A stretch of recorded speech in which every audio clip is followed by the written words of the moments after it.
Tá dando para ouvir, tá dando para ver que eu tô compartilhando a tela, né? Tá sim.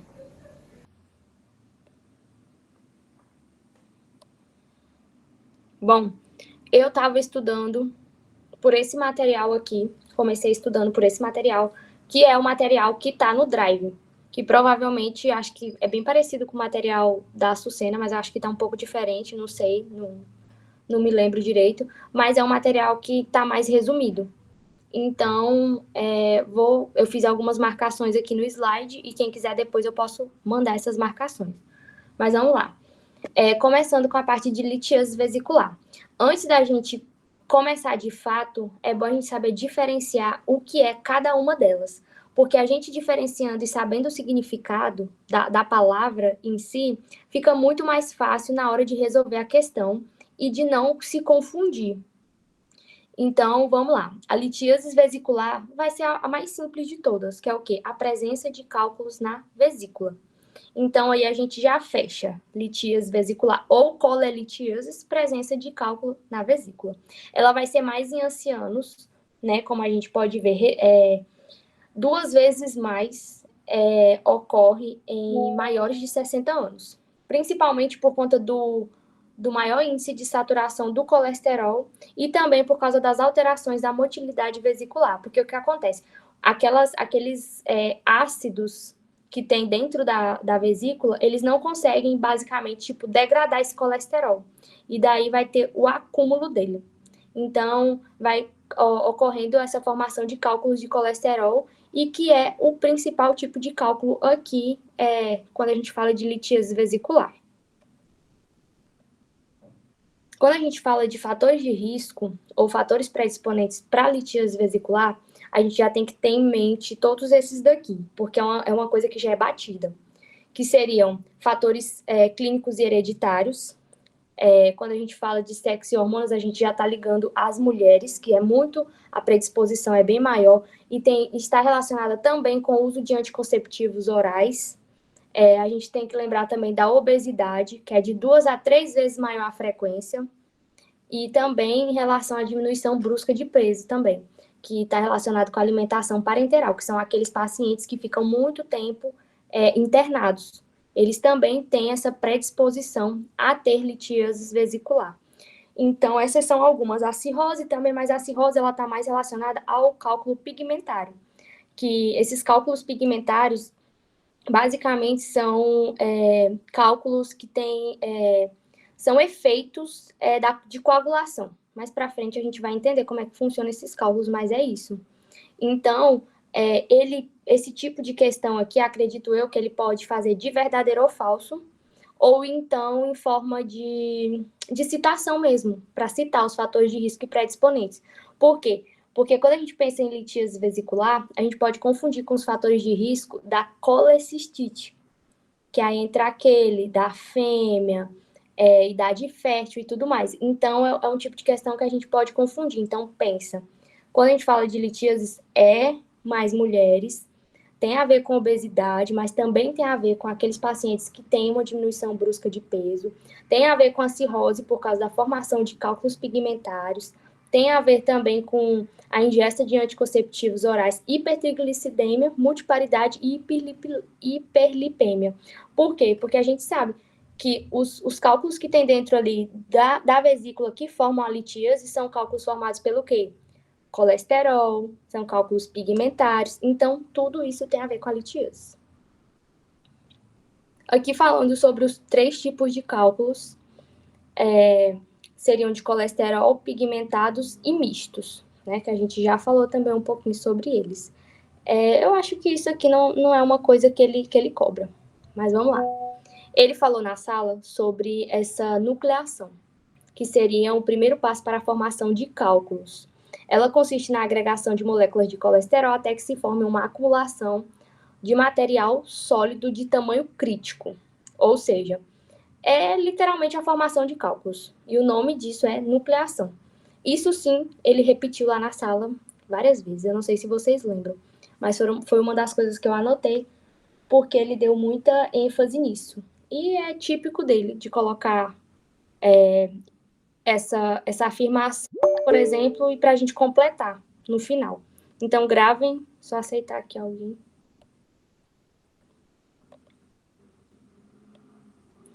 Então, é bom gravar que nucleação é o quê? É o primeiro passo para a formação de cálculos nas vias biliares.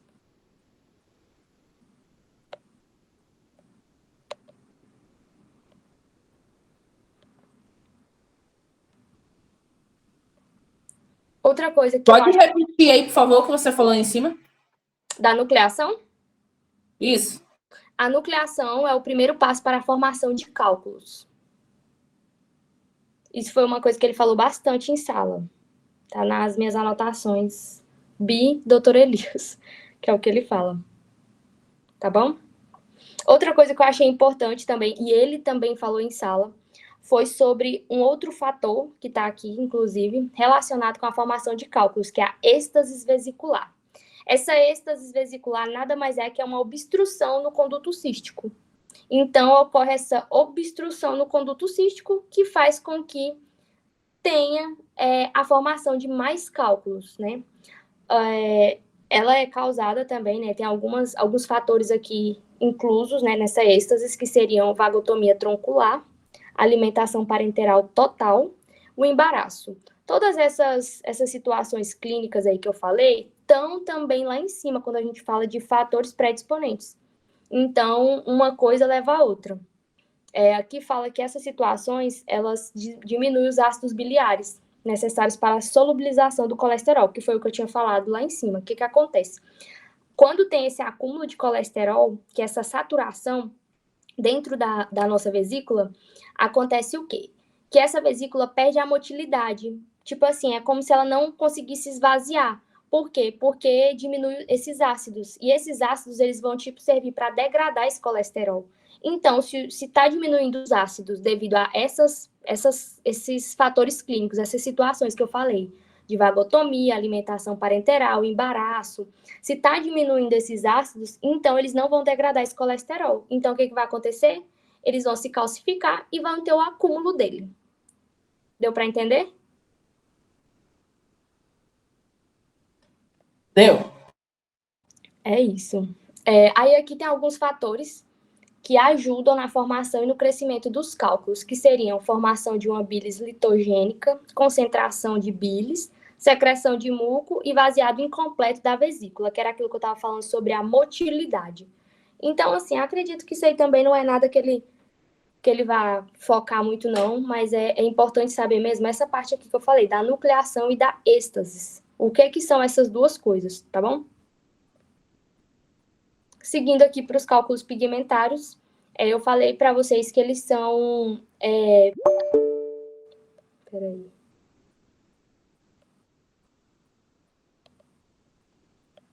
Seguindo aqui mais adiante, falando dos cálculos pigmentários, eles vão ser aqueles cálculos que são produzidos em enfermidades com degradação de hemoglobina. Ou seja, eles estão bem associados também com a bilirrubina não conjugada. No entanto, esse tipo de cálculo, ele não tem uma causa. Então, basicamente, ele vai estar composto por pigmentos e sais de bilirrubina, fosfato, carbonato. Digamos que esses cálculos pigmentários são várias substâncias juntas.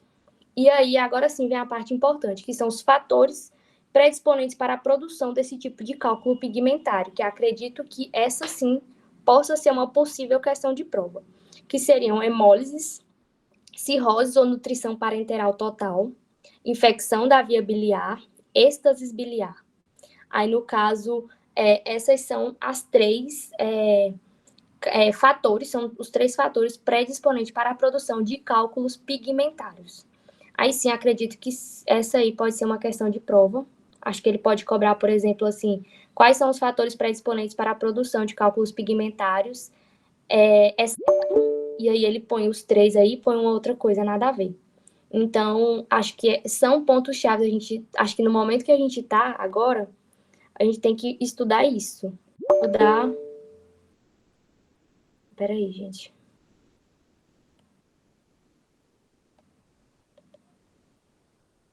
No momento que a gente está agora, a gente tem que estudar exatamente assim, pontos chaves que a gente acredita que possa cair, né, na prova.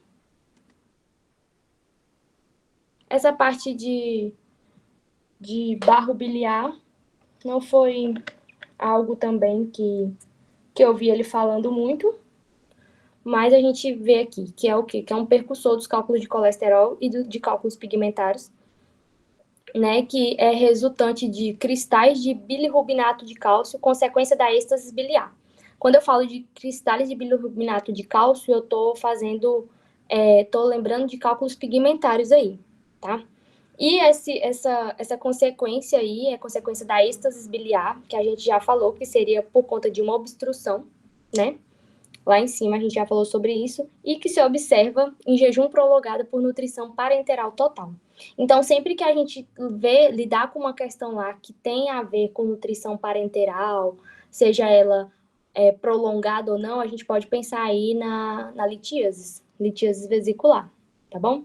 Essa informação aqui é importante, que tá até em vermelho já, que fala o seguinte, é mais um dado mesmo, que acredito também que possa ser cobrado em forma de verdadeiro ou falso, por exemplo. Que fala assim, que até 70% dos pacientes portadores de cálculos vesiculares permanecem assintomáticos. O que acontece? Muitos desses pacientes demoram a ter manifestações clínicas. E mais lá na frente a gente vai entender o porquê disso e o porquê do tratamento por conta disso. Que foi algo que ele explicou também quando ele estava falando sobre... Quando ele se meteu lá no trabalho do pessoal. Agora aqui, as complicações. Isso aqui ele deixou bem claro, que seria questão de prova. Então, acredito aí que é bom lembrar de 4, no mínimo, porque ele falou que era uma questão de prova, então é bom lembrar de 4 aí, que seria as complicações de litíase vesicular. Aqui tem colecistite aguda, fístulas biliobiliares ou biliodigestivas, ilho biliar, litíase escoledoxiana e câncer de vesícula. Sempre dá mais fácil para mais difícil. Eu com certeza consigo lembrar de câncer de vesícula, de litíase escoledoxiana, colecistites aguda e de ilho biliar. Por quê? Porque uma é complicação da outra. E quando não é complicação, é diagnóstico diferencial da outra. Então, aí a gente consegue, assim, meio que matar duas questões. Vamos supor que ele põe assim, quais as complicações da litíase vesicular para citar?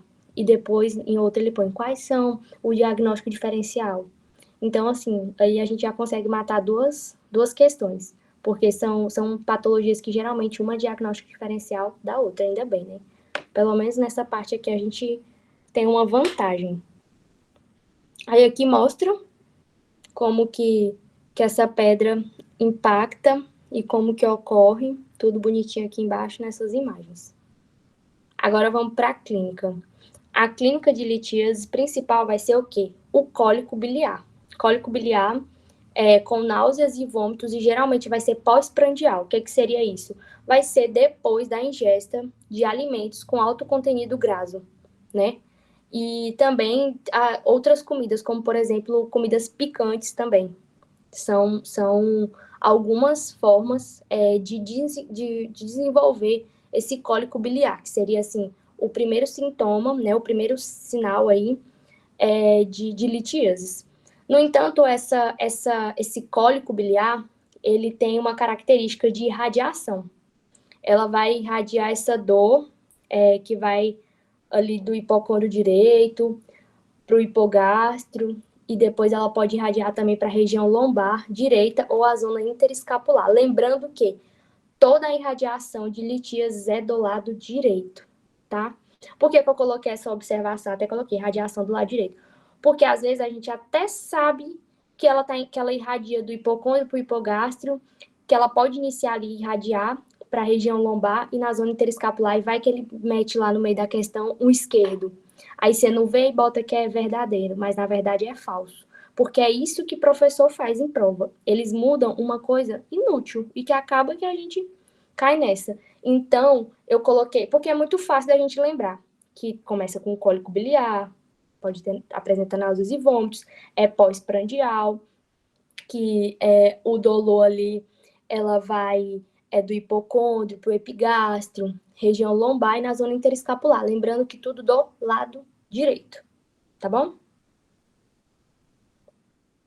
Aí tem essa parte de sintomas inespecíficos, que acredito que não é nada importante, não. O mais importante é o sintoma específico. Ele é bem direto também em relação às questões, então essa parte de inespecífico não entra, não. Aí vamos aqui para o diagnóstico diferencial. É muito importante também, é algo que ele frisa muito. Peraí, gente. Tinha que ser, Genilson. Vamos lá. Falando de diagnóstico diferencial, a gente vai ter aqui a colecistite aguda e a coledoclitiosis. Lembra que quando eu falei de complicações, tinha a colecistites e tinha a coledoclitiosis lá em cima? Foi isso que eu falei para vocês, sobre matar as questões assim, associando. E aqui entra o diagnóstico diferencial, que é a pancreatite aguda biliar. Então, basicamente, são esses 3 diagnósticos diferenciais que a gente tem. Agora vamos para o diagnóstico. Bom, a ecografia vai ser o primeiro método, vai ser o método inicial. Então, se tiver alguma questão que fala sobre o método inicial vai ser a radiografia. Não. Primeiro vai ser a ecografia, depois que pode fazer o raio-x, depois faz a radiografia. Por quê? Porque a radiografia nem sempre vai mostrar esses cálculos que não estão calcificados, não vai mostrar, na verdade. Então, é por isso que a gente faz primeiro a ecografia, tá bom? Porque a ecografia vai fazer o quê? Ela vai informar a presença de cálculos, o tamanho e a forma da vesícula, o espessor da parede, se tem presença de coleções, se tem patologia hepática ou de via biliar principal, e a sensibilidade dela é de 95% a 97% nesse caso. Então, o método inicial vai ser a ecografia, tá bom? É sempre bom vocês, tipo assim, se alguém estiver anotando, eu também posso mandar depois esse slide marcado aí para tentar ajudar, mas anotar essas coisas assim pequenas, porque são literalmente coisas que ele cobra. Por exemplo, método inicial, complicações, diagnóstico diferencial. É basicamente isso, tá bom? O tratamento. Ele falou sobre as complicações da colecistectomia. Claro que aqui, quando a gente fala de litíases, o tratamento inicial vai ser o tratamento médico, né? Que vai ser... Só um minuto, gente. Que vai ser esse ácido ursedoxicólico mais uma dieta, né, para o paciente. No entanto, a colecistectomia está indicada em pacientes imunossuprimidos, né, ou que podem apresentar sintomatologia de que a enfermidade está avançada, ou seja, muita sintomatologia. No caso, digamos ali que seja uma agudização da doença, assim, para ficar mais, da patologia, para ficar, tipo, mais simples, né? E pacientes sintomáticos, essa afirmação aqui é muito importante também, fala o seguinte, que colecistectomia, em toda pessoa com litíase vesicular sintomática que não apresenta risco cirúrgico aumentado. Ou seja, aqui a gente já tem alguns critérios para colecistectomia em pacientes, né, com diagnóstico de litíase vesicular, que são indicados em imunossuprimidos, porque eles podem apresentar uma sintomatologia da enfermidade avançada, em toda pessoa com litíase vesicular sintomática, desde que não apresenta risco cirúrgico aumentado, tá? E quando a gente vai fazer o pré-cirúrgico de qualquer paciente que tenha essa sintomatologia de litíases, a gente vai fazer aquele de sempre, que é investigar enfermidades associadas, né? E não fazer um tratamento equivocado, que é basicamente o que fala aqui, né? O que tem que fazer antes de toda cirurgia. Agora vem uma parte aqui que ele falou lá na sala. Ele disse lá na sala o seguinte, que quais são as complicações da colecistectomia? Eu lembro que ele fez essa pergunta, inclusive, para a Nayane. Ela tá aí, né? Ele fez para você naquele dia lá que você chegou e ele começou a falar um monte de coisa. Mas eu lembro que eu anotei 2 só. Eu não consegui pegar a terceira. Mas essas complicações da colecistectomia, com certeza deve cair em alguma das provas, então anotem aí, porque não tem no slide. Se tiver, depois vocês me falam, porque eu realmente não vi. Que seriam pinçamento, perfurações, e a terceira eu não consegui anotar, gente. Então, se alguém tiver, fala aí, qual que é a terceira? Repete aí devagar, por favor. Vou repetir. As complicações de colecistectomia. Ele citou em sala. Primeira, pinçamento. Segunda, perfurações. E a terceira, estou esperando que alguma alma aí que anotou fale. Estenose do conducto. Do conducto. O quê? Não entendi. Nem eu. Estenose do conducto. A estenose. Então, vamos todo mundo anotar. Pinçamento, perfuração e estenose.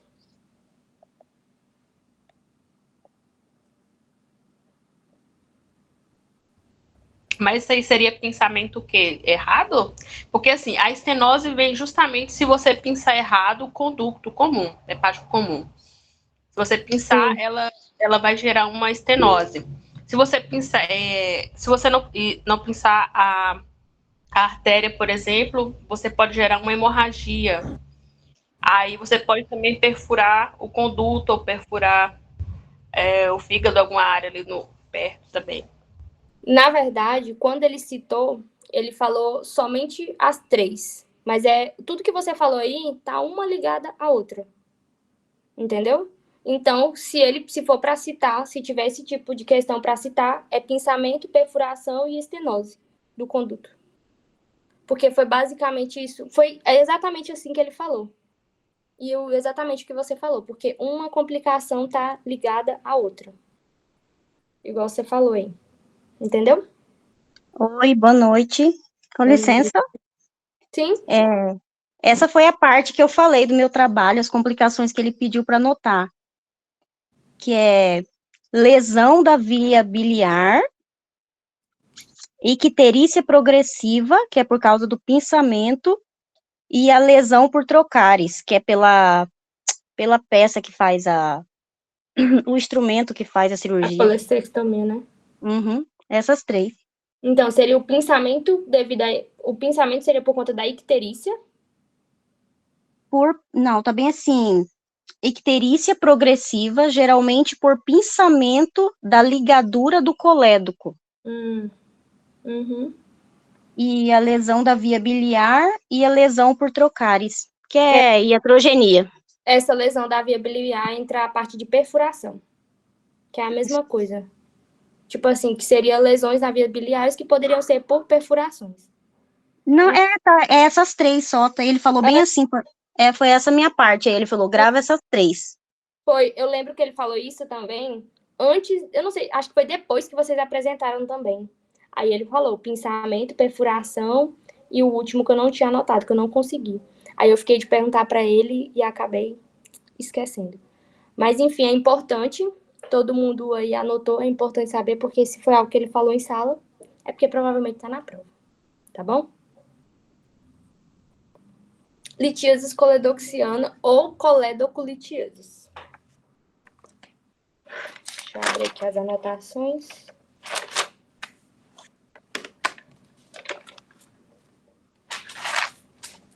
Bom, a litíase coledoxiana ou coledoculitiase, o nome já diz que vai ser presença de cálculos no colédoco, no conduto do colédoco, né?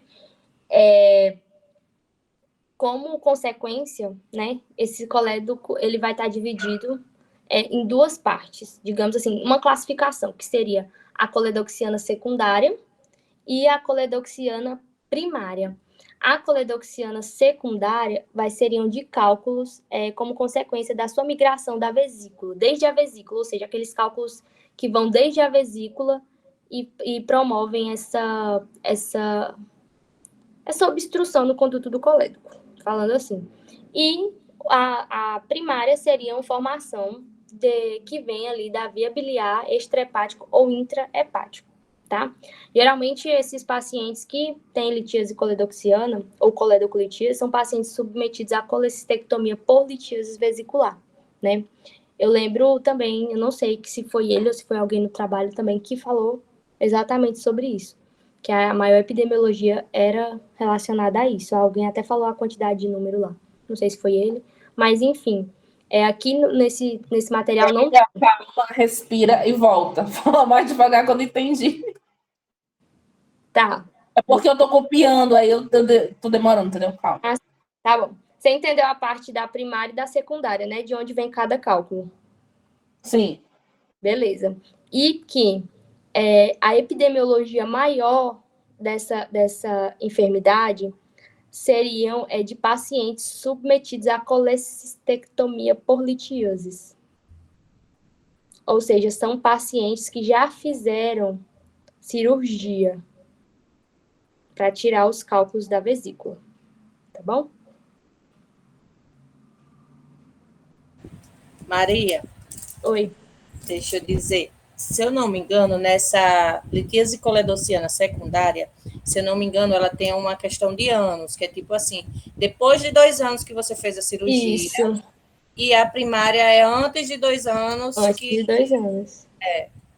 É exatamente isso. Antes É o de... que, mulher, que eu não entendi? Me perdi toda aí, pelo amor de Deus, olha aqui esse negócio de ano.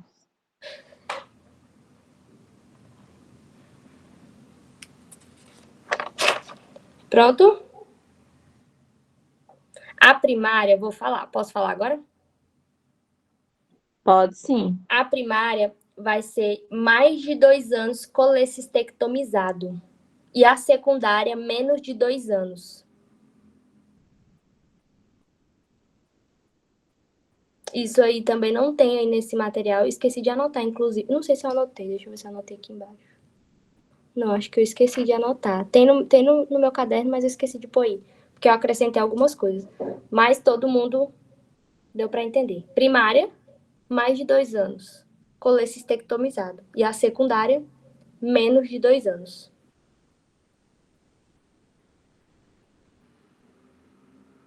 Aí, em relação à incidência, é o seguinte.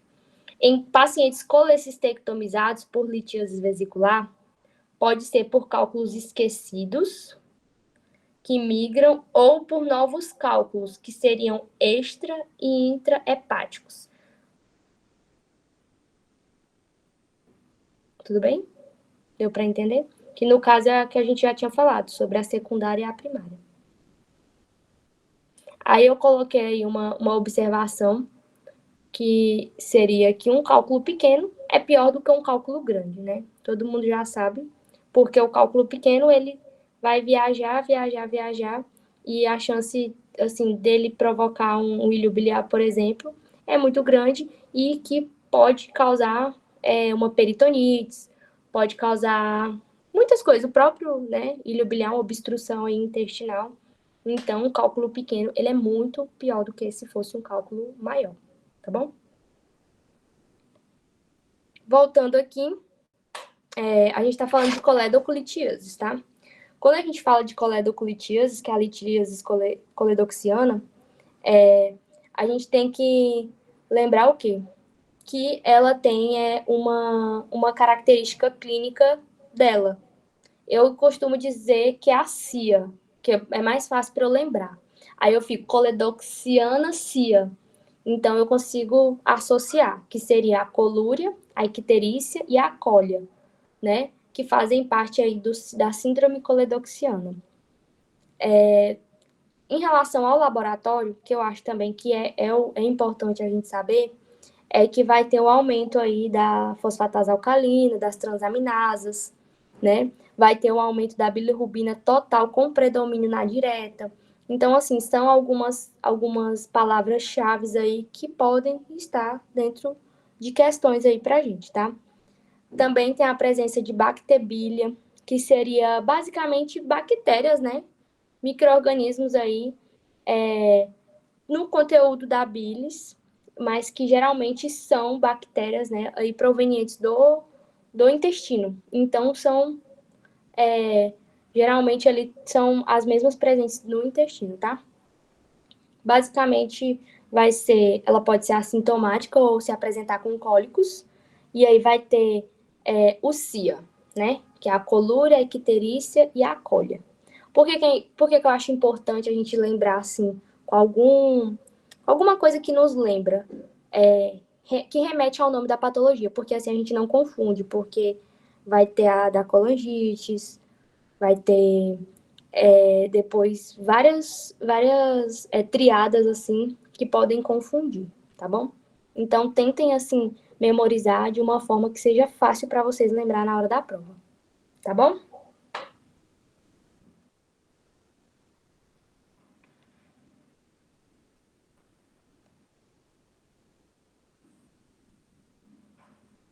Agora aqui, o método inicial vai ser também a ecografia. A ecografia vai ser o método inicial, no entanto, o gold standard vai ser, no material antigo que a gente tinha, falava que era a colangiorressonância, né? Nesse aqui também fala. Quem é?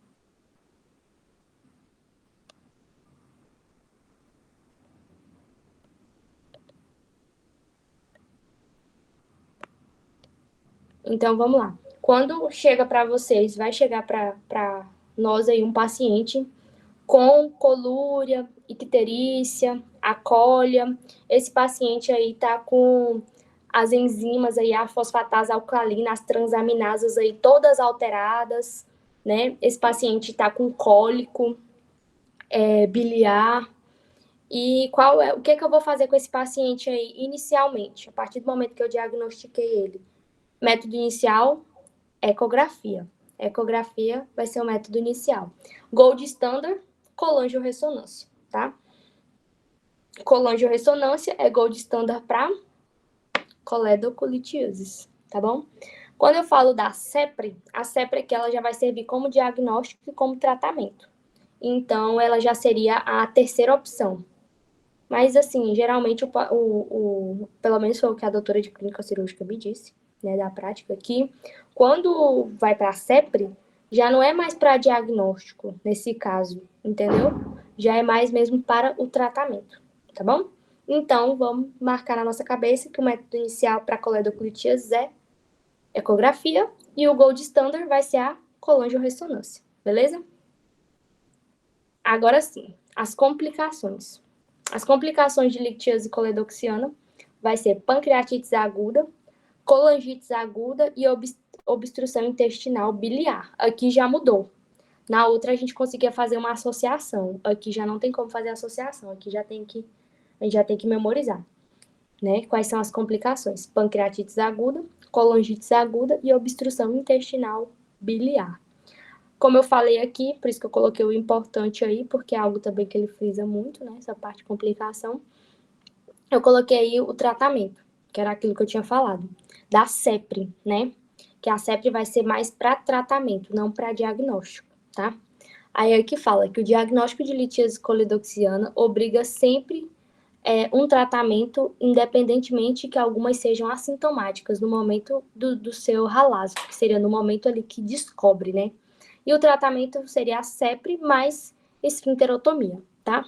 Aí aqui também fala que o tratamento dos pacientes com litíase coledoxiana associada à litíase vesicular devem ser realizados durante ao mesmo ato operatório, ou seja, a extração do cálculo ou de cálculos, ou seja, uma cirurgia só, porque o paciente pode ter litíase vesicular mais a coledoxiana, porque pode ter acontecido o quê? Aquela migração do cálculo, entendeu? E aí aí embaixo fala um pouquinho aí como que faz, né? Essa cirurgia aí com esse tubo de Kerr, que vai impedir a fuga da bilis, né? Coledocorráfia aí. Aí mostra um pouquinho, mas também não acho que não é algo que ele perguntaria muito. Ele gosta mesmo é de perguntar qual que é a complicação, qual que não é. Por isso que é bom a gente gravar bem essas daqui, porque geralmente quando tem 3, eu não sei se vocês observaram assim, mas nas provas anteriores dele eu observei que quando tinham 3 coisas, ele colocava um exceto e colocava uma outra bem parecida. E aí a gente ficava, pelo menos eu ficava na dúvida, eu falava, ai caramba, eu lembro de 2, mas essas 2 aqui tá me confundindo. E é assim que ele gosta, tá? Agora vamos para colecistite aguda. A gente já falou de litíase vesicular, A gente já falou de coledoclitioses, que seria litíase vesicular, cálculos na vesícula. Coledoclitioses, cálculos no conduto do colédoco. E agora a gente vai falar da colecistites. O nome já diz. Colecistites, então a gente está falando de uma inflamação da parede da vesícula. Tá bom? Deu para entender? Aqui sim tem os 4 Fs, que foi aquilo que eu falei para vocês não confundir quando ele fala, se ele pedir quais são os fatores predisponentes, fatores de risco para a litíase vesicular, não confundir com a colecistites. Quando vocês lembrarem de colecistites, que é a inflamação da parede da vesícula biliar, lembra que é dos 4 Fs, que é o da mulher. Lembra, é os 4 Fs da mulher. O que seriam esses 4 Fs? Sexo feminino, né, no caso fêmea, obesidade, idade fértil e 40 anos, a fertilidade, e tá na casa ali aí dos 40 anos, tá? Deixa eu ver aqui. Geralmente, a raiz de um cálculo, ela é do conduto cístico para colecistites aguda, tá bom?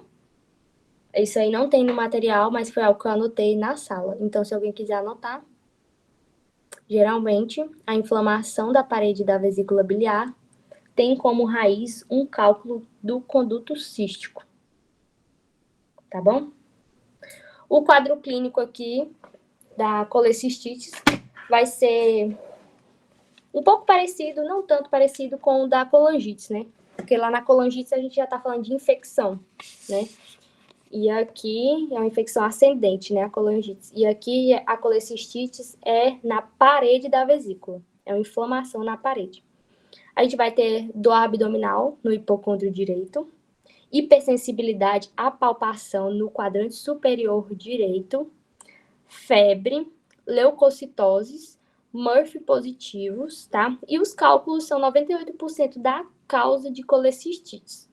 É mais frequente em mulher, idade média, como a gente já tinha falado, associado com obesidade, né? E fertilidade, tá bom? Aqui tem falando sobre o conduto cístico, pensei que não tinha, mas fala aí, ó, que a obstrução do cístico está 95% associada por obstrução do cístico por litíase, está 95% associada com a colecistite, tá bom? Aí aqui fala o seguinte, pensa comigo, se a gente tem algo que está impactando ali, algo que está fazendo uma obstrução, né? Que no caso seria no conduto cístico, né? E aí ocorre o quê? Vai ocorrer um processo inflamatório. E esses próprios ácidos biliares são os iniciadores do processo inflamatório, porque está tendo um acúmulo deles aí. E é aí que começa a inflamação da parede da vesícula, tá bom? Aí aqui fala um pouquinho sobre as bactérias, né? Que vão estar presentes sempre quando faz o cultivo da bile, com predomínio de grãos negativas de origem intestinal. Eu acho que a gente já tinha falado também um pouquinho sobre isso. Aí aqui fala também um pouquinho sobre a isquemia da parede, porque assim, se é um processo inflamatório, então a gente tem que lembrar de tudo que pode ocorrer num processo inflamatório, tá bom? Quando a gente vai diagnosticar, a gente tem que lembrar o quê? Que a colecistites, ela também vai irradiar. Só que nesse caso aqui, ela vai ter uma irradiação do dorso para o ombro direito. Ao contrário da litíase vesicular, que a irradiação era para a zona interescapular. Eu não sei se vocês lembram.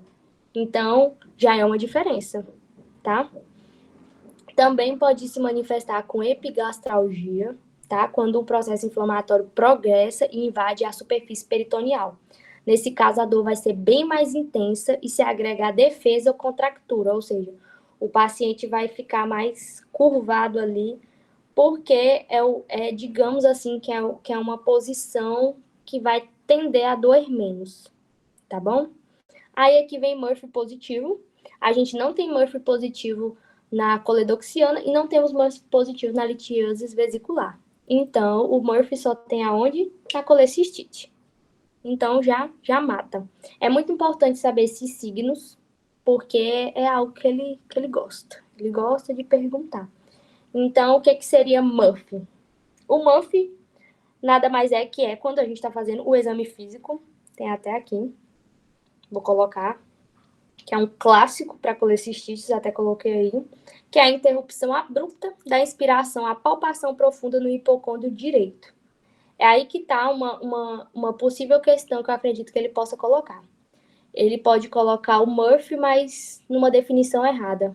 Como, por exemplo, inspiração, a palpação profunda no hipocôndrio esquerdo. Ou então ele pode colocar a expiração, a palpação no hipocôndrio direito. Ou tirar a palpação profunda e botar a palpação superficial. Então, é importante saber a definição bem certinha. Porque, assim, vendo até hoje de provas que a gente fez, é isso que ele faz. É trocar pequenas coisinhas. Não sei agora como que vai ser, né? Mas pelo menos na anterior foi assim. Tá bom? Aí aqui a gente já falou sobre a sintomatologia. É bom dar uma reforçada, né? Laboratório também a gente não falou, mas vamos falar do laboratório. A leucocitose, né? Que vai ser a principal característica aí desse laboratório. Vai ter aumento também aí das transaminasas, da fosfatase alcalina, mas não vai ser tão presente quanto na coledoxiana, tá? PCR também vai estar aumentado, a gente está falando de um processo infeccioso, né? Processo inflamatório, então com certeza o PCR vai estar aumentado. Agora sim a gente vai falar. Ecografia é o método de eleição, de novo, tá? Porque nessa ecografia vai ter o quê? O signo ecográfico de Murphy, tá bom? O que seria essa centelografia? A centelografia fala que é o gold standard. No material anterior, nas anotações que eu tinha anterior com a doutora Açucena, ela falou que a centelografia era o gold standard. Mas aqui nesse material não tem. E eu não lembro se ele falou. Se alguém apresentou o trabalho aí e ele frisou que a centelografia poderia ser o gold standard, alguém dá um help aí. Mas eu estudei assim, já tinha aprendido assim com a doutora Açucena, que o método inicial seria a eco, mas o gold standard seria a centelografia, tá bom? E na que a gente estava falando na coledoxiana, o método inicial seria eco, e o gold standard seria alguém lembra? Colangio-ressonância, tá bom? Então, coledoxiana, colangio-ressonância, gold standard. Quando eu falo de colecistite, gold standard, centelografia, tá bom? Aí esses signos da dupla parede aí, não sei se é algo que ele pode cobrar, mas eu acho que todo mundo aqui já sabe o que aparece na ecografia quando a gente está falando de litíases, de colecistite no geral. Se a gente está falando que na colecistite é uma inflamação na parede da vesícula, como que vocês acham que o grossor dessa parede vai estar? Vai estar aumentado, né? Vai estar aumentado, porque ela vai crescer de tamanho. Pode ter presença de líquidos paravesiculares, que seria esse halo parental. Vai ter hidrópsia maior de 8 centímetros. Vai ter esse cálculo impactado imóvel no infundíbulo, que seria ali, mais ou menos, ali perto do conduto cístico, tá? Mas eu acho que isso aí também não é coisa que ele cobra, não, em prova, tá? Mas só pra gente saber mais ou menos como que vai estar esse exame. Aí sim, ver esses critérios de Tóquio. Eu estava assistindo a apresentação, não tenho certeza se foi nessa, mas ele não deu moral muito para critérios de Tóquio. Então, eu tô assim, mais ou menos que nem ele, achando que não vai cair. Eu não lembro quem foi que falou, mas ele nem tinha na hora que estavam falando de critérios de Tóquio. Mas só para a gente saber, o critério de Tóquio vai ser o quê? Quando é uma suspeita, é quando eu tenho o item A ou o item B. O que seriam esses itens? O A seriam sinais de inflamação local e o B seriam sinais de inflamação sistêmica. Quando eu falo de inflamação sistêmica, eu estou falando no geral. Então, aí a gente divide. Sinais de inflamação local, eu falo de Murphy positivo, massa ou dolor à defesa no hipocôndrio direito. Ou seja, é local ali, tá sentindo. E sinais de inflamação sistêmica seria já a parte de laboratório, tá bom? que seria a febre maior de 38 graus, PCR e leucócitos elevados, tá bom? Então, se eu tô com uma suspeita, eu posso ter ou um Murphy positivo, ou se for do critério B, eu posso ter uma febre de 38 graus. Claro que não, só isso você não vai ficar na suspeita, né? Vai ter que ter mais, o paciente vai apresentar mais sintomatologia. Mas, enfim, o critério de toque é para isso. Já o definitivo precisa de um item A mais um B, ou um B mais um item C, que seria o C seria o achado imaginológico, né? Que seria o engrossamento da parede, o agrandamento da vesícula, os cálculos retenidos, o líquido perivesicular. Já seria onde que a gente vê esse tipo de característica, em qual tipo de exame? Não seria na centelografia. Isso aí a gente vai ver aonde? Numa ecografia mesmo. Na ecografia vai aparecer todas essas características aí, tá bom? Então, o que são os critérios de toque? Se ele põe lá pra gente. Os critérios de toque vão servir o quê? Pra gente fechar o diagnóstico. Seriam sinais locais de inflamação, laboratório, digamos assim, né, para ficar mais fácil, e imagem, estudos de imagem, tá bom? Esse guia de toque não serve apenas só para diagnosticar, mas também para avaliar a gravidade e guiar o manejo, né, da colecistite. Os critérios de gravidades, que seriam 1, 2 e 3, leve, moderado, grave. O leve não tem disfunção de órgãos, sistemas com câmbios inflamatórios leves. O 2, se associar a qualquer das seguintes condições, que seriam uma leucocitose muito elevada, que seria mais de 18.000. A gente poderia já começar, dependendo do paciente, pensar em uma sepsis, então já está bem avançado o moderado aqui. Duração do quadro clínico mais de 72 horas. Massa palpável no quadrante superior direito do abdômen, né? E marcada inflamação local, tá bom? Já o 3, que é o grave, vai ter disfunção de órgãos, né? Já vai estar começando aí a ter falhas, né? Que vão ser plaquetas menor de 100, oligúria, a gente vai ter diminuição do nível de consciência.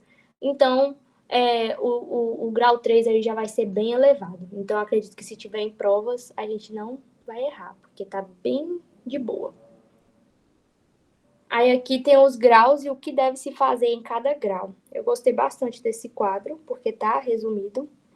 Então, tá aí para vocês. O grau 1 é colecistectomia, que pode ser a clássica ou a laparoscópica, tá? O grau 2, aí a gente tem aí inflamação grave e os centros com experiência, que no caso seria onde deveria ser feito, né? Colecistectomia clássica ou laparoscópica, no caso, se for com uma inflamação grave, tratamento médico e depois colecistectomia diferida após o tratamento médico. Já o grau 3, quando tem disfunção orgânica de órgãos, que é aquilo que a gente estava falando, tratamento da inflamação local, drenagem biliar e depois a colecistectomia, tá? Ou seja, em pacientes que não estão estáveis, a gente não vai partir para a colecistectomia, tá? Tratamento médico, depois a colecistectomia. Beleza? Aí aqui tá falando a mesma coisa lá de sempre. De Tóquio. Diagnóstico diferencial. A gente tá falando de colecistites aguda. A gente falou aí que começa aí quando no hipocôndrio direito, às vezes tem Murphy positivo, e por vezes o paciente pode estar com uma dor tão grave, digamos assim, que ele vai apresentar defesa e esse encurvamento. Quando eu entendo qual é o quadro clínico, fica muito mais fácil de eu pensar aí no diagnóstico diferencial. Aqui, de cara, a gente já pensa numa pancreatite aguda. Por quê? Porque esse tipo de dor que eu falei pode se confundir com o dolor em barra que tem na pancreatite, tá? Úlcera perfurada, por conta dessa cólica aí que pode aparecer, que pode ser, a gente falou lá, essa epigastralgia também, então a gente pode pensar nisso. Cólico renal, né? Ficou mais tranquilo, já vai estar mesmo com dor. Hepatite alcoólica, e também outros quadros que poderiam entrar aí apendicite, tá? Ou oclusão do intestino delgado.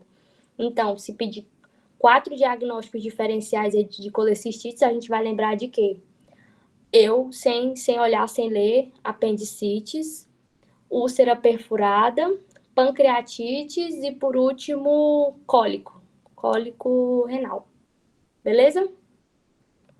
Aí, aqui nesse aqui tem umas complicações também. As principais vão ser o empiema vesicular e a perfuração, tá? Aí aqui fala bonitinho, explicando cada uma o que é. Mas aqui embaixo apresenta mais complicações, que vai ser gangrena de parede vesicular, né? Ou seja, já teve uma necrose aí, perfuração vesicular, peritonites, fístula, empiema vesicular, abscesso hepático, fístulas e ilho biliar, tá bom? Tem muitas complicações, muitas mesmo. Como a gente tá, assim, não sei vocês, mas eu penso assim, colecistite. Se eu tô falando de inflamação da parede, na hora de falar uma complicação, perfuração. Já penso em perfuração, já penso em empiema, né? Já penso em peritonites, já penso em necrose, nesse caso aqui é a gangrena, né? Gangrena de parede vesicular. Mas acredito eu que se colocar necrose de parede vesicular, ele também considera, porque não tá errado, né? Eu não sou a professora não, mas eu consideraria se fossem meus alunos. Porque para mim tá certo, tá? Entendeu, tá? O tratamento inicial vai ser o médico, né? A gente já falou já sobre o tratamento. Esse manejo aqui eu não vou falar, tá? Porque é leitura e todo mundo assim meio que já entende como é que funciona esse manejo de um paciente, o que a gente vai ter que fazer. Vou acabar falando. Então, hidratação, suspensão da ingesta oral, administração de analgésico, lembra que esse paciente sente dor, sonda nasogástrica quando tem muitos vômitos ou quando o ilho é importante, tá? Antibiótico-terapia para tratar possíveis complicações infecciosas, que a gente já falou, o que seriam essas infecções infecciosas, complicações? Empiema, perfuração, abscesso, ou seja, antibiótico-terapia é para prevenir, é como profilaxia, tá bom? O antibiótico vai ser uma cefalosporina, tá bom? Pode também associar com ampicilina ou algum aminoglucósido, tá? E metronidazol, né? Porque quando a gente tá falando aí dessa parte de abdômen, metronidazol aí cobre bastante essa parte de abdômen, tá bom? Aí aqui eu já acho importante. Quando tratar cirúrgico? Quando a gente vai fazer? Quando, óbvio, tem falha no tratamento médico, né? Aqui fala quando o antibiótico não melhora e nem a clínica, nem laboratório, ou seja, quando há falha no tratamento médico. A gente fez o que podia fazer ali como tratamento médico e não deu certo. Aí a gente vai fazer o quê? Partir para cirurgia. Imunodeprimidos, né, para a gente não complicar mais ainda. E quando tem complicações, ou seja, quando tem um empiema, uma perfuração, um abscesso, né, aí sim entra o tratamento cirúrgico, tá? Aí aqui tem algumas vantagens da via laparoscópica e da aberta, né? Vantagens e desvantagens, né? Digamos assim, de uma para outra. A gente sabe que a via aberta, ela vai ter um maior tempo de internação do que a laparoscópica, porque abriu o paciente, né? A gente sabe que a laparoscópica, a gente vai retornar muito antes das atividades normais, tá? A aberta tem mais chance de formar hérnias, tem mais chance de obstrução por aderência, tem maior dor pós-operatória e tem maior chance de infectar a ferida operatória. Então, entre a laparoscópica e a via aberta, a gente vai preferir o quê? A laparoscópica, né? Se for se basear nesse quadro. Inclusive, esse quadro é do Estratégia Média. E eu mandei o PDF lá do Estratégia Média sobre isso, para quem quiser se aprofundar mais, tá? Sobre o assunto. Isso aqui, acho que ele não vai cobrar muito, não. Aí aqui tem meio que um resumo. Ui.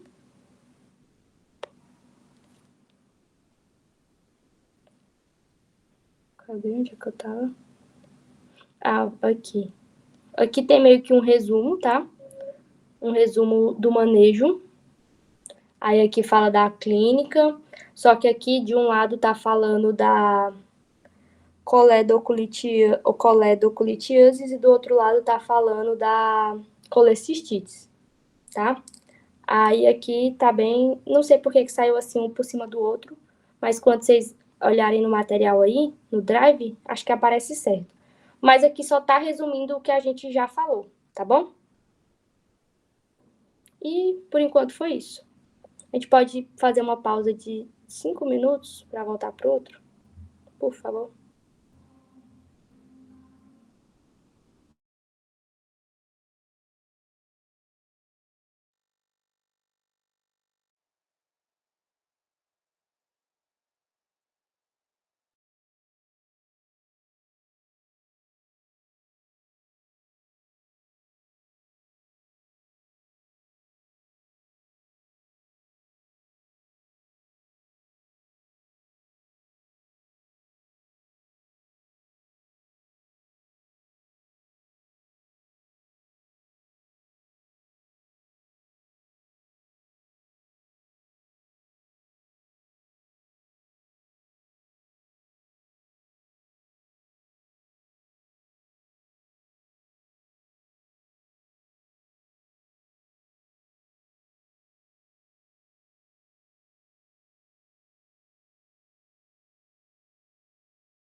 Pronto? Podemos voltar?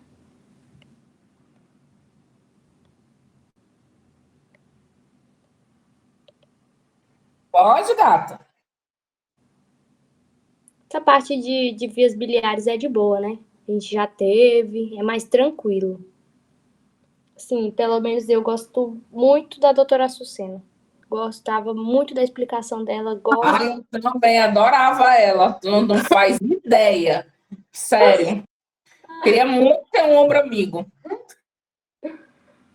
Então, bem mais, ficou mais fácil de estudar essa parte, assim, não bem estudar, né? Acho que só revisar.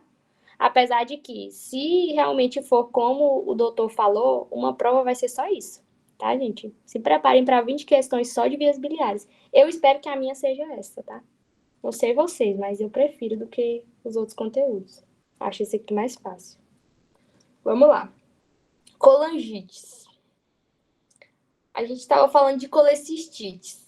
que era uma inflamação da parede. Agora que a gente já está falando de colangites, mas aqui já é uma infecção bacteriana ascendente, vinculada com uma obstrução parcial ou total dos condutos biliares. Aqui já é uma infecção bacteriana, por quê? Porque já tem micro-organismos envolvidos nessa infecção, tá bom? Então, é por esse motivo, né? Para ser mais assim, clara e mais fácil. Aqui eu coloquei uma observação, uma anotação que fala assim: cálculos biliares são a causa mais comum de obstrução em colangites. Que é o óbvio, né, gente?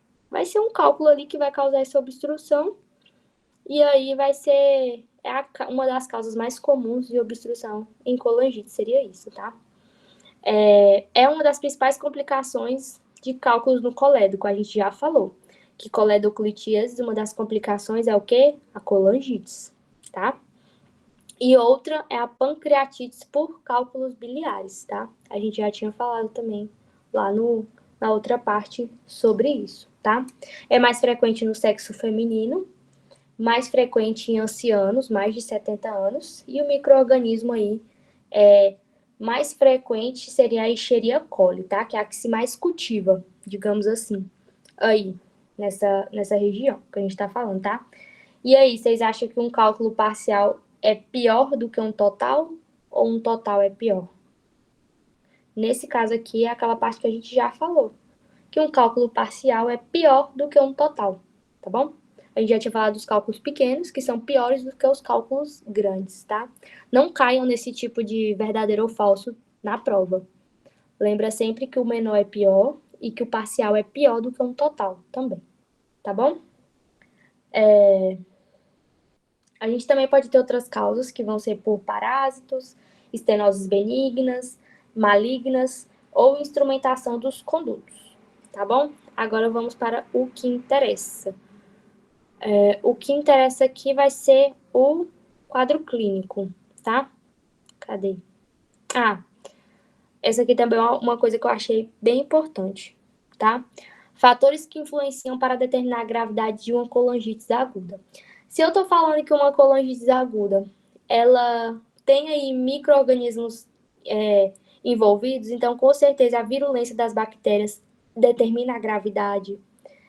Eu tava falando para vocês que tem um grau de obstrução, né? Então, esse grau de obstrução também vai influenciar na gravidade. Por quê? Porque um cálculo parcial é pior do que um total. Então, tudo isso influencia a resistência do hóspede, né? Da pessoa, do paciente, condicionada principalmente por enfermidades associadas, estado nutricional, idade. E como eu já havia falado para vocês, eles geralmente são maiores de 70 anos. Então, vocês acham que eles fazem cirurgia? Não faz, né? Não faz cirurgia.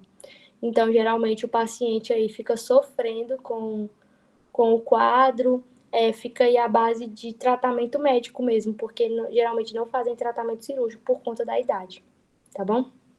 Já falei para vocês sobre os micro-organismos e que o mais cultivado aí seria a Escherichia coli, tá?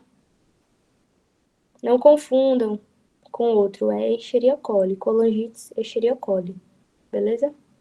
Quadro clínico, agora aqui assim. A triada de Charcot. A triada de Charcot eu gosto de chamar ela de FID. A coledoxiana eu chamava de CIA, né? Que seria o quê? Colúria, icterícia e acólia. Coledoxiana, tá bom? E aqui na colangites eu tenho a triada de quem? De Charcot, que seria o FID, que seria a febre com escalofrios, a icterícia e a dor abdominal no quadrante superior direito, tá bom? Essa dor abdominal no quadrante superior direito, a gente pode confundir ela com o quê? Com qual outra que a gente estava falando agora? Com ela mesma, com a colecistite, tá? E aí, por apresentar febre, a gente também pode confundir. Então, fica aí. Então, quer dizer que colangites é diagnóstico diferencial de colecistite também, porque são patologias que a gente pode confundir uma com a outra, tá? Mas vamos voltar aqui para a colangites. A colangites a gente vai ter a triada de Charcot, que é o FID. Febre com escalofrios, icterícia e dolor abdominal, tá? No quadrante superior direito. É muito importante saber isso, tá? E digamos assim, que essa triada pode evoluir. Quando essa triada de Charcot evolui, a gente vai ter a pentalogia de Reynolds, né? Que é a pentada de Reynolds. Que já seria o quê? Penta, tô falando de 5. Eu tinha uma triada que tinha 3, agora eu tenho 5. Seria FID mais choque séptico e câmbios de estado mental, tá bom? Então, eu tenho FID, febre com escalofrios e icterícia, dolor abdominal no hipocôndrio, no quadrante superior direito, mas choque séptico e câmbios do estado mental. Quando junto os 5, a gente tem a pentalogia, tá bom? Na exploração do abdômen, aqui é uma observação, tem achados que não se diferenciam dos de la colecistites aguda, que foi o que eu acabei de falar.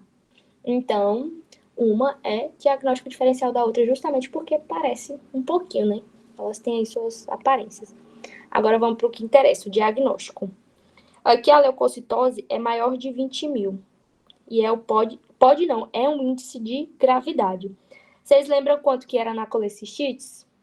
Na colecistites era mais que 10. Mais que 10. E quando estava em 18, já era tipo assim, um nível muito, muito grave. Então, na colangites, eu sempre penso assim, que a colangite já é muito, muito mais grave que a colecistite. Entende? É assim que eu tipo, associo. Então, sempre quando eu vejo um caso clínico, aí que eu vejo que tá bem mais grave, aí eu já penso, já vou pensar aqui em colangites. Vou deixar a colecistite de lado, até terminar ali toda a história, até eu tentar descobrir qual que é. Mas, enfim, aqui a gente vai ter também hiperbilirrubinemia, tá? Bilirrubina total, com predomínio na bilirrubina direta, aumento da fosfatase alcalina e das transaminasas, tá? As enzimas todas alteradas também. No entanto, né, a gente vai precisar de que... Porque, tipo assim, ó, a gente aqui, quando a gente vai fechar o diagnóstico de uma colangite, você não fecha só o diagnóstico com o quadro clínico. Para eu fechar o diagnóstico de colangites, eu preciso de quadro clínico, eu preciso de laboratório e preciso de uma ecografia. Aí sim, é necessário os três parâmetros para fechar o diagnóstico. Quem disse isso foi a doutora Açucena, tá? Que era necessário os três parâmetros, tá bom? A eco é o método inicial e seguro para a gente poder fazer, é útil para avaliar, né, vesícula e condutos. Né? A gente já sabe tudo que a gente pode enxergar nela. Já a CEPRE seria a definitiva, tá? Mas como eu disse para vocês, a CEPRE já é mais para tratamento, assim como a doutora da prática de clínica cirúrgica falou para mim. Então, a gente tem como o método aí de diagnóstico inicial e mais seguro, ecografia, tá? Laboratório, o que eu vou encontrar? Principalmente a leucocitose, né? E as transaminasas, a bilirrubina aumentada, e a fosfatase alcalina. E o quadro clínico? O quadro clínico é o quê? FID ou pentada de Reynolds. FID eu tenho o quê? Febre com escalofrios, icterícia, dolor abdominal no quadrante superior direito. E eu tenho o quê? A pentada de Reynolds seria o quê? Choque séptico, que fica assim meio que na cara, que provável tem um choque séptico, né? Essa leucocitose aí desse parâmetro. E alteração do nível de consciência, beleza? Diagnóstico diferencial, a gente já sabe qual que é. Colecistites aguda, né? Aí aqui fala um dado que é assim, que a icterícia é mais grave, mais pronunciada na colangite, e os escalofrios mais intensos, que é aquilo que eu falei para vocês, que é mais grave, né? Esses sintomas que são... Esses sinais e sintomas que são parecidos com a colecistites, na colangite ele sempre vai ser mais grave. É aí que vai fazer a gente, assim, fechar o diagnóstico, tá bom? Aí tem outros, né? Não é só colecistites, que é um diagnóstico diferencial. A gente tem também hepatite alcoólica, pancreatite e apendicites, tá? Todos esses também são diagnósticos diferenciais para colecistites. Aqui deu para colecistites não, perdão, para colangites, tá? Vou repetir novamente. Diagnóstico diferencial de colangites, nós vamos ter colecistites, hepatites alcoólica, pancreatites aguda e apendicites, tá bom? De novo, critérios de Tóquio, tá? Só que aqui, nesses critérios aqui, deu uma diferença, tá? Porque aqui a gente tem dados de inflamação sistêmica e dados de colestases, ou seja, que seria laboratório, tá? No outro lá a gente tinha local e laboratório, não sei se vocês se lembram. Na verdade, eu falei que era laboratório, mas é sistêmico, é porque eu resolvi mudar para laboratório porque ficava mais fácil de entender. Mas, enfim, o que muda é isso, que aqui vai ter febre com escalofrios, que já faz parte do quadro clínico, a leucocitose aí, né? Que tanto ela diminuída como aumentada é um sinal de gravidade, tá? O PCR, a gente sabe que o PCR também é importante, né? Eu tava até lembrando de falar dele, mas eu esqueci, mas que bom que apareceu aqui. O PCR também é aumentado. Aí esses dados de colestases aí nada mais é do que o laboratório mesmo, alterado, né? A gente já falou das enzimas aí, as transaminases, a bilirrubina. E o estudo de imagem, que seria uma ecografia, né? E quando eu falo de diagnóstico definitivo, de método de diagnóstico definitivo, eu tô falando da CEP, tá? Aí aqui tem os graus que... vamos lá, para esses graus. O grau 1 vai ser o quê? Aquele paciente que responde ao tratamento inicial, que seriam as medidas gerais e antibiótico-terapia, né? São aqueles que tá ali evoluindo, digamos assim. Já o moderado não responde à terapia inicial, mas ainda não apresenta disfunção orgânica. Ou seja, ainda está alterado o laboratório, ainda tem febre alta, ainda tem signos de inflamação sistêmica. É um paciente que não evoluiu tanto, no entanto, ele ainda não apresenta disfunção orgânica, tá? O que seriam essas disfunções orgânicas? A gente viu lá no anterior, que poderiam ser alterações do nível de consciência, poderia ser problemas cardíacos, se eu não me engano, tinha problemas respiratórios lá também, tinha aumento da pressão, tinha bastante coisa. Enfim, alteração, disfunção orgânica, qualquer disfunção de órgão, tá? Aí já o grau 3 aqui já apresenta disfunção orgânica, caracterizada pela falha de ao menos um dos seguintes órgãos ou sistemas. Tinha aqui que eu falei, cardiovascular, sistema nervoso, respiratório, renal, hepático e hematológico. As plaquetas menores que 100.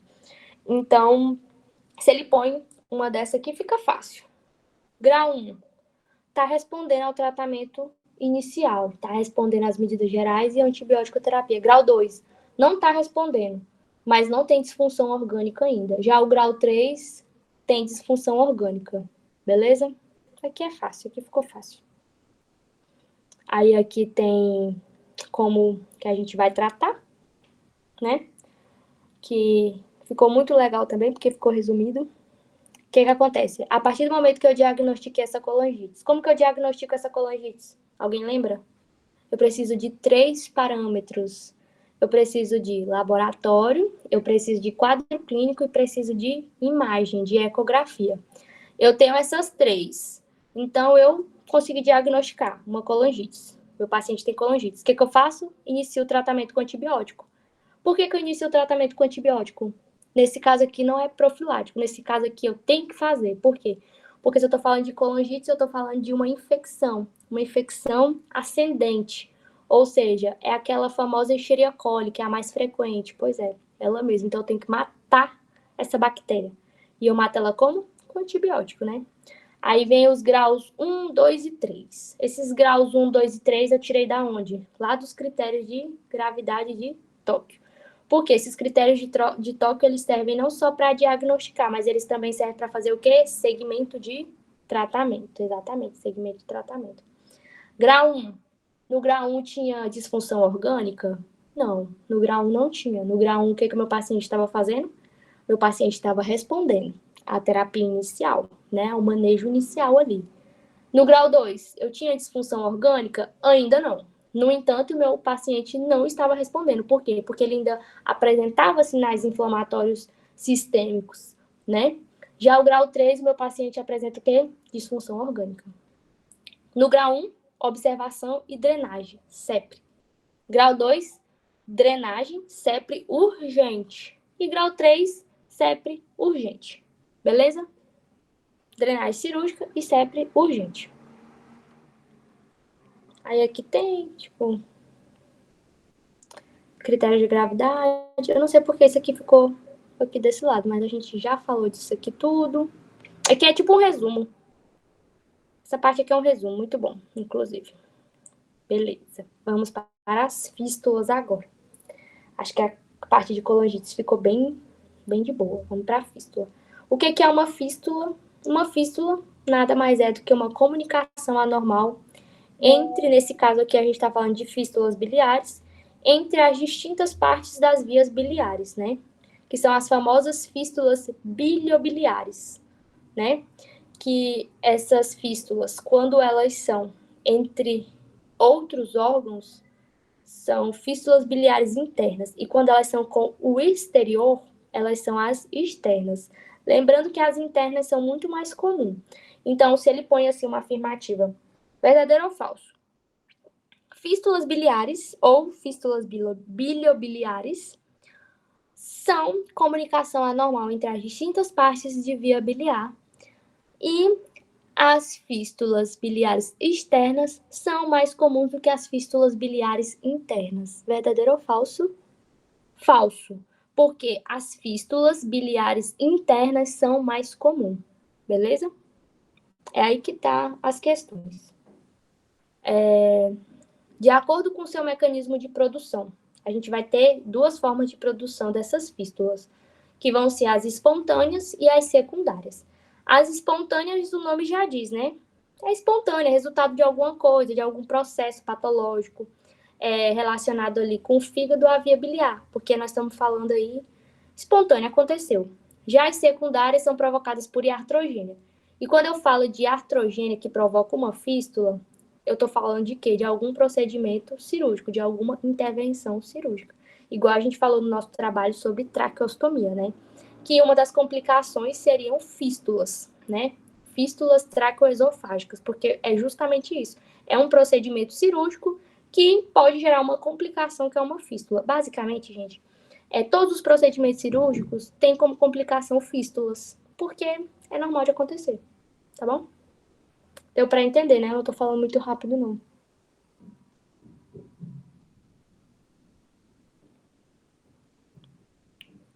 Eu já falei que as fístulas biliares internas são as mais comuns, né?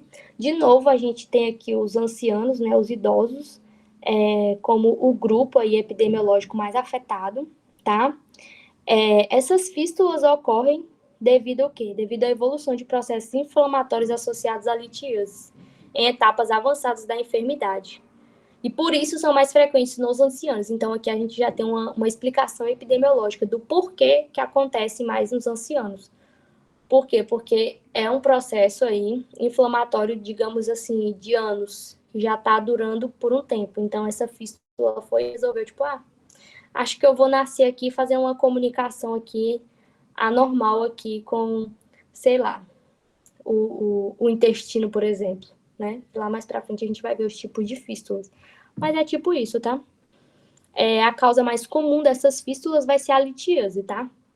Por quê? Porque essas fístulas são principalmente complicações dessas litíases, né? De litíase vesicular, beleza? A frequência, isso aqui é muito importante, tá? Eu não sei se ele cobra, mas na Açucena cobrava isso aqui. A frequência dos tipos de fístulas internas.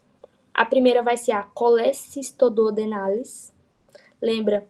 Primeira fístula interna principal, a duodenal. Segunda, a colônica. Terceira, gástrica.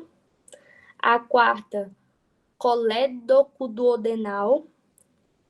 A quinta, bilobiliares. Eu lembro que na prova ela colocou uma questão dessa, acho que era na final, e tinha colecistoduodenalis e colédocoduodenalis. Eu passei uns 10 minutos para poder saber qual das duas que eu ia marcar. Porque eu sabia que era uma das duas, só não sabia qual. Então, é importante saber essa predominância aí dessas fístulas, porque eu acho também uma cara de questão que ele poderia fazer pra gente. Por isso que eu coloquei como importante, tá? Aí aqui a gente vai falar da fístula colecistoentérica, que é uma complicação aí dos casos de litíase. Pode ver que ela não tá lá entre as mais comuns. No entanto, quando se fala de complicação de litíases, aí ela ocupa um espacinho, tá bom? Que vai ser resultado de quê? De uma perfuração da vesícula biliar diretamente na luz intestinal, tá? Essa colecistoentérica. Tá acontecendo uma fístula que vai fazer o quê? Fazer com que tenha uma comunicação ali com o intestino, tá bom? A maioria das fístulas são colecistoduodenales e aproximadamente 15% são colecistocolônicas, mas na flexão hepática. Aí aqui tem um pouquinho das fístulas externas, tá? Falando das espontâneas, que vão ser o quê? Que vai ser resultado de um processo inflamatório no fígado ou da via biliar, tá? E que, por sua evolução natural, pode drenar um contenido ao exterior da pele, frequentemente na zona umbilical, seguindo o ligamento redondo, né? Esse tipo de fístula aí, que vai sair secreção aí dessa parte da zona umbilical aí, do umbigo mesmo. Aí tem aí as características dos tipos de fístulas, tá? A biliobiliares aí mais famosinha, né, digamos assim, é a da síndrome de Merise, tá? Aí vamos ver aqui agora. Essa da síndrome de Merise, basicamente vai ser essa compressão mesmo, extrínseca, que acontece da via biliar por um cálculo impactado na vesícula, né? Tem um cálculo ali, né? Uma litiase vesicular, e esse cálculo está fazendo com que tenha uma compressão da vesícula. E aí, essa compressão é tipo assim, abre espaço para criar uma fístula. Tipo isso, para ficar mais fácil de entender. O que importa mesmo aqui é os tipos, tá? E a classificação. Essa classificação aqui é de Beltrão, o nome, tá? Aí tem aqui a fotinha e tem mostrando toda a evolução, do tipo 1 até o tipo 4. Lembrando que o tipo 1 ainda não tem fístula, tá? É a partir do tipo 2 que começa a ter uma fístula. Aí, a partir do tipo 2 tem fístula aí, beleza? Aí tem aqui, tipo, as imagens são autoexplicativas, mas é bom a gente meio que dar uma decorada na tipo 2, 3 e 4. Porque a tipo 1 não tem fístula, e a tipo 2 é qualquer dos tipos anteriores mais uma fístula colecistoentérica. É o que diferencia, entendeu? Então, é bom decorar a 2, a 3 e a 4, caso tenha alguma questão sobre. Porque a 1 fica fácil. 1 não tem fístula. E a 2 é qualquer uma das outras mais uma fístula colecistoentérica. Aí, o que sobra é as 3 do meio. O que vai mudar vai ser o quê? Na 2 vai ter 1/3 da circunferência da vesícula. Na 3, 2/3. E na 4, toda a circunferência da vesícula. Igual tá na fotinha aí, igual tá na imagem. Isso aqui é questão típica que ele pode pôr também. Agora vamos para o diagnóstico de uma fístula. Vai se realizar mediante uma ecografia, né? E também a CEPRE, tá? A CEPRE também já vai servir aí como tratamento. Aí tem aí o tratamento, que vai ser uma colecistectomia, uma reparação com parte autólogo, mais uma sutura, mais tubo em T de Kerr. Aí tem tudo as fotinhas explicando. Eu não me lembro dele explicando sobre esse tratamento. Provavelmente eu não estava na hora. Mas é autoexplicativo aí. É bem de boa de entender como que funciona essa reparação. Aí aqui fala um pouquinho das colecistoduodenales, né? Que eu acho também que não vai. Aí vem aqui. Essa colecistocolônicas, tá? Essa colecistocolônia, ela tem uma característica que é bom a gente lembrar. Que é ela o quê? Que é uma fístula, né? De um cálculo né, que não origina obstrução intestinal. No entanto, o seu sintoma mais frequente é a diarreia verde, né? Aí faz a gente pensar. A colônica, diarreia verde, beleza? Agora vamos para ilho biliar. Quando a gente fala de ilho biliar, a gente tem que pensar aqui o quê? Que é uma obstrução, né? Nesse caso aqui, se é biliar por um cálculo impactado na vesícula iliocecal. Mas esse cálculo, ele veio da onde? Das vias biliares, né? Ele veio ali da vesícula biliar, vamos dizer assim, tá? No geral, para ficar geralzão. Ocorre uma obstrução mecânica do intestino delgado ou do cólon como consequência da passagem de um ou mais cálculos através de uma fístula biliodigestiva. Ou seja, ilho biliar nada mais é do que ocorreu ali uma fístula biliodigestiva que vai viajar e vai impactar ali, que vai travar a válvula iliocecal. O problema está onde? Está no cálculozinho que travou ali a válvula iliocecal. Entendeu? Deu para entender? Esse cálculozinho ele passou através de onde? De uma fístula biliodigestiva, tá? Teve todo aquele processo de formar a fístula, o cálculo viajar, ir lá e impactar a válvula iliocecal.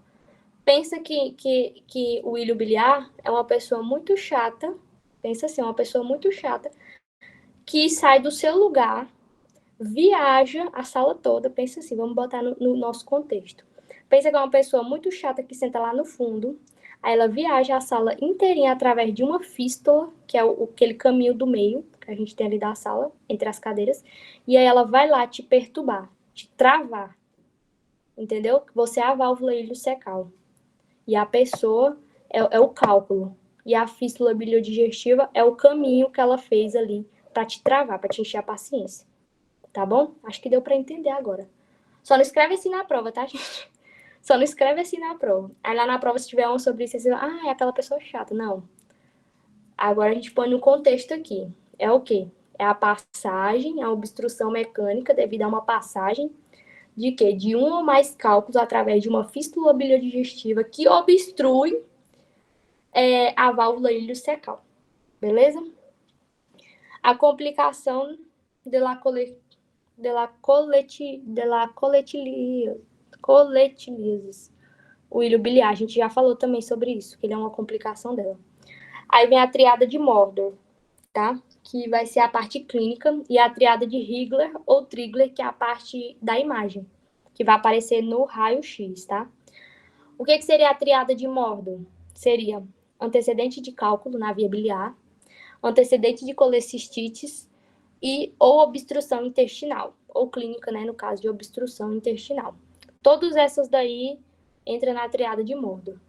E a triada de Higler ou Trigler, não sei se está certa a pronúncia, mas é aquilo que vai aparecer no raio-x, tá?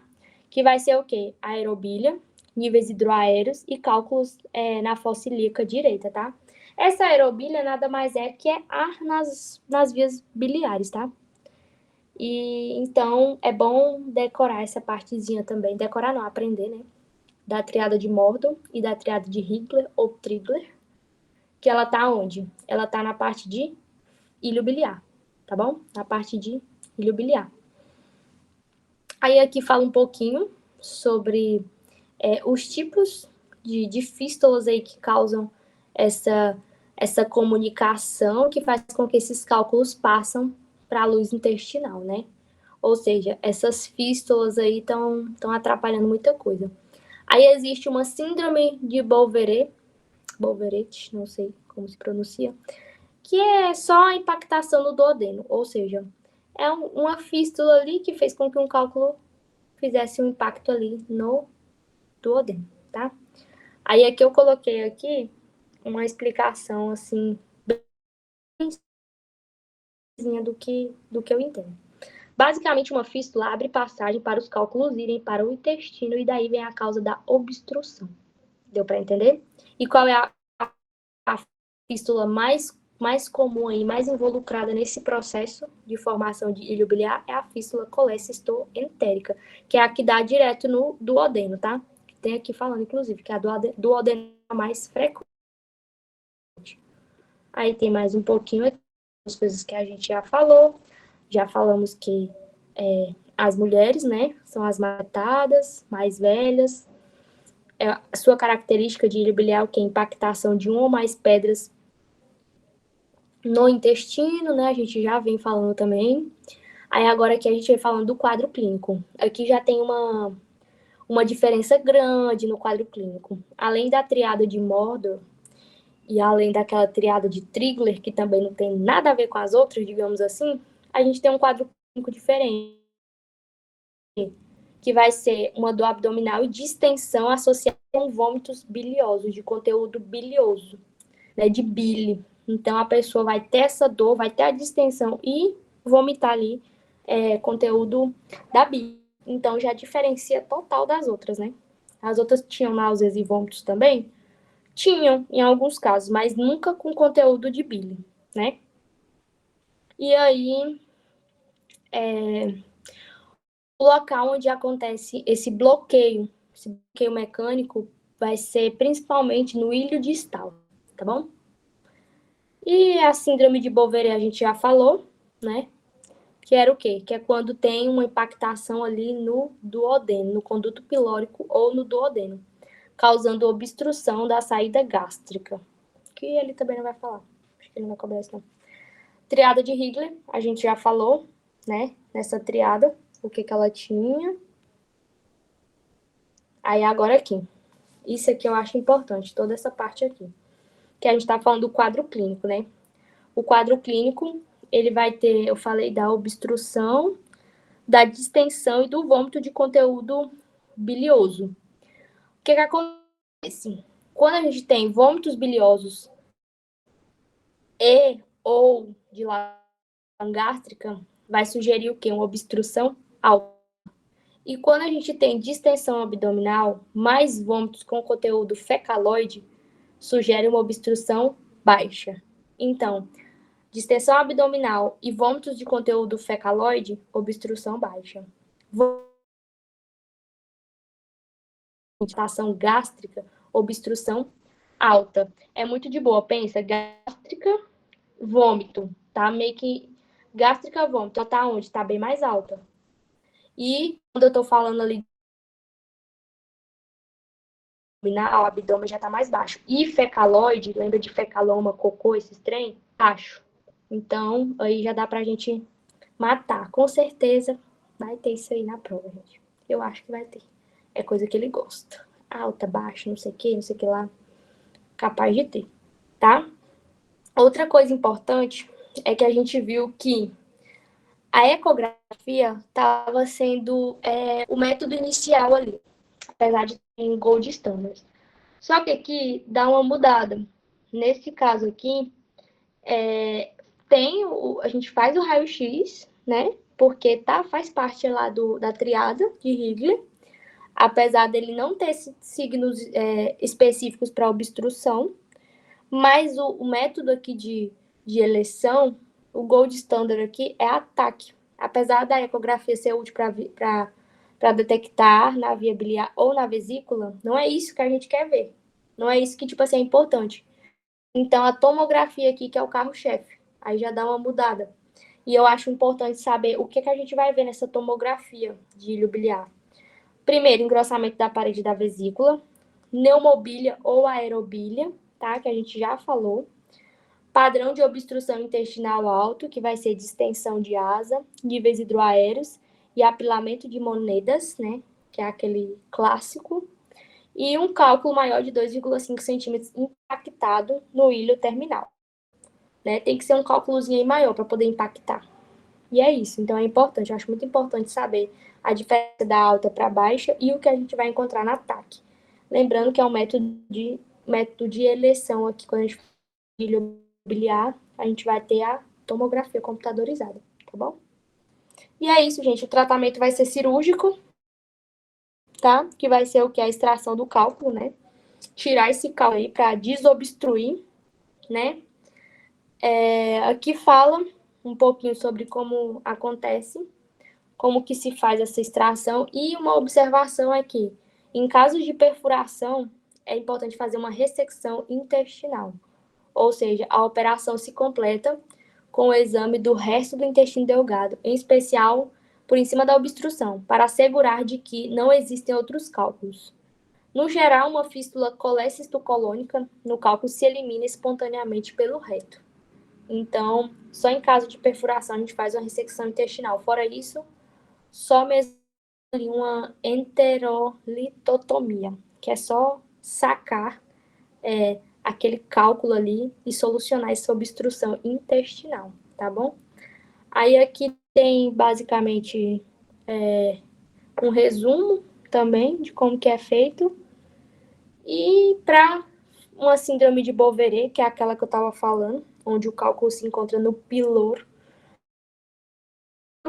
ou no duodeno, o procedimento vai ser uma litotrícia de cálculo endoscópico, ou seja, através da endoscopia, sacar, né, vai quebrar, tirar esse cálculo. E é isso. Aqui, que eu mandei no grupo, tá? Que é MED, que é esse aqui é de colecistite. Eu mandei como arquivo. Frank me disse que o dele não abriu. Eu não sei se pro restante do pessoal abriu. Mas aqui tá, ó, tudo que a gente já falou, bem de boa, bem fácil de entender, um resumo mesmo. Quem já estudou esse conteúdo, quem já sabe esse conteúdo, lê só esse resumo, né? Não perde tempo. E o outro é de colangite. Cadê? E o outro aqui é de colangite, que também é tudo que a gente já falou, tá? Tudo, tem tudo aqui. O que é a colangite, tem a pentada, a triada de Charcot, tem o diagnóstico, como que ela é feito, tem o tratamento. Então, quem já estudou isso, foca nesse resumo aqui. Eu vou mandar ele como foto, então, já que não tá abrindo pro Frank. E aí, é isso, pessoal. Eu espero que o que a gente conversou hoje, o que a gente falou hoje, caia na prova, né? Pelo menos, nem que seja pelo menos 5, 10 questões. 10 eu tô chutando alto. Mas se for, ó, vou ficar muito feliz. Vou ficar muito feliz de ter pelo menos acertado aí algumas questões, algum direcionamento.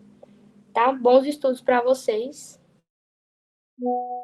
Amanhã a gente faz a outra metade do conteúdo. 2/3 do conteúdo amanhã, tá bom? Um beijo, boa noite.